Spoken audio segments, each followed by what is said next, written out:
Sahabat sekalian, kita kembali dalam acara Cahaya Iman. Dan sekarang dalam episode ini kita sedang membahas masalah cinta.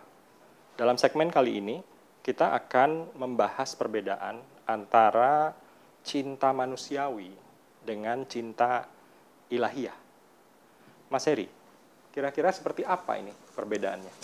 Iya, pertanyaan yang sangat menarik, Mas Eri. Apa bedanya cinta manusiawi dengan cinta ilahiyah? Kalau bilang apa bedanya, kita sebagai makhluk mungkin mustahil untuk memahami seperti apa cinta ilahiyah. Tapi seperti apa,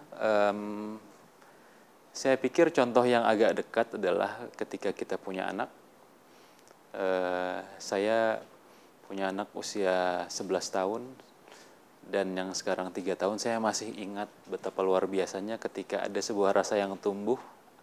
Sebelum lahir tidak ada, setelah lahir anak saya tiba-tiba muncul begitu saja rasa cinta yang amat sangat buat anak saya ini. Nah, cinta yang tidak ada syaratnya ketika itu saya merasakannya. Seakan-akan saya memahami ini Allah menumbuhkan rasa cinta yang amat sangat seperti ini.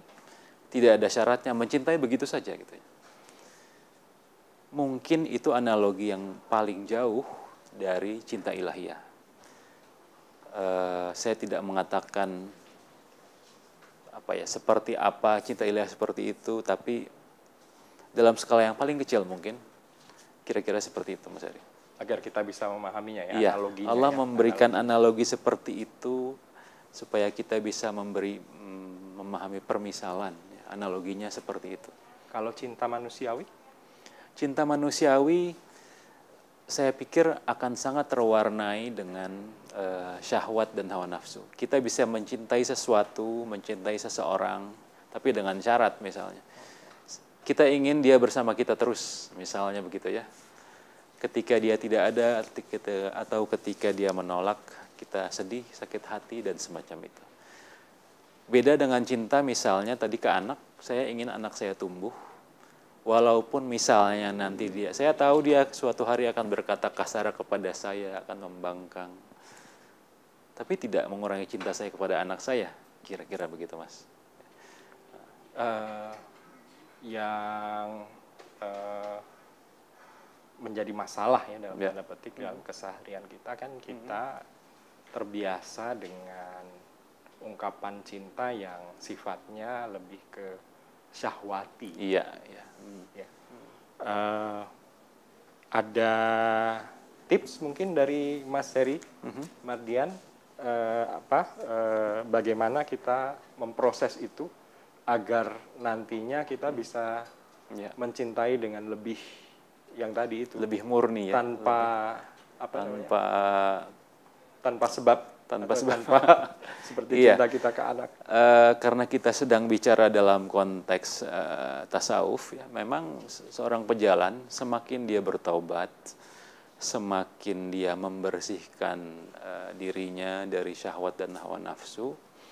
Tadi Allah menanamkan sifat-sifat mulia sebenarnya dalam diri kita. Sifat-sifat palsu tadi dalam tanda kutip, sifat-sifat yang bukan sejati, yang terwarnai oleh syahwat dan hawa nafsu. Semakin kita berjalan di jalan taubat, akan semakin melemah. Dan sifat-sifat mulia tadi semakin tumbuh. Pada saatnya kita juga akan merasakan sifat-sifat mulia itu sangat nyata ya. Kita bisa menyayangi, mencintai sesuatu, mencintai hewan, tanaman, dan semacamnya tanpa prasyarat apapun gitu. Saya tidak berani mengatakan saya sudah memiliki rasa itu, ya. Tapi kira-kira analoginya seperti itu. Ya. Baik. Apakah ada cinta yang sampai ke akhirat? Nah, pertanyaan menarik. Ada hadis dari Rasulullah bahwa seseorang akan bersama dengan yang dicintainya, ya Mas ya. Almar'u ma'aman ahabba. Ya, benar. Nah, kita mencintai siapa, itu yang akan bersama kita nanti di akhirat. Atas dasar itu mungkin sebaiknya kita berusaha menumbuhkan cinta kepada Allah dan kepada Rasulullah sejak sekarang. Kalau kita di akhirat ingin bersama Rasulullah atau ingin bersama Allah. begitu, karena tanpa itu belum tentu kita di akhirat akan bersama mereka gitu ya. Begitu. Di dalam buku ini ada sebuah kisah yang Benar, saya pikir kita ada. perlu dengarkan nih, Mas Benar, Heri. ada sebuah kisah yang sangat menarik tentang itu, bahwa kita akan bersama dengan yang kita cintai. Jadi di buku ini dikisahkan ada seorang murid Nabi Isa yang datang ke sebuah kampung, kemudian masyarakat memintanya melakukan seperti yang dilakukan Nabi Isa, menghidupkan yang mati. Jadi mereka pergi ke pekuburan, mungkin dipilih secara random saja, ada sebuah makam gitu. Dan murid Nabi Isa ini memohon kepada Allah agar Allah berkenan menghidupkan jenazah dalam pekuburan tadi. Dan ia berdoa dan kemudian benar, Allah membangkitkan kembali, menyempurnakan kembali jasadnya. Tapi ketika jenazah ini bangkit dan hidup, yang pertama kali dikatakan adalah, keledaiku, mana keledaiku, mana keledaiku gitu kan. Sambil melihat kiri kanan mencari keledai. Nah, rupanya ketika orang itu hidup, dia orang yang sangat miskin dan satu-satunya hartanya adalah keledainya. Itu menjadi yang paling dicintainya. Gitu.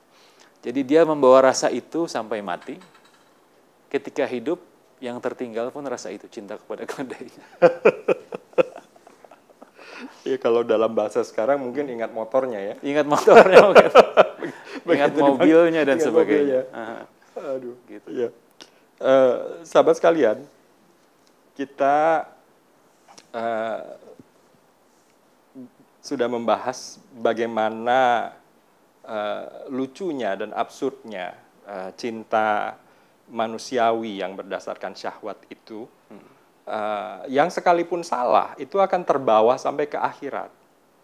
Di segmen selanjutnya kita akan eksplorasi topik ini lebih jauh lagi, dan kita akan melihat bagaimana syahwat dan hawa nafsu bisa menjadi hijab dalam pernyataan cinta kita kepada Tuhan. Itu akan kita diskusikan setelah jeda berikut ini.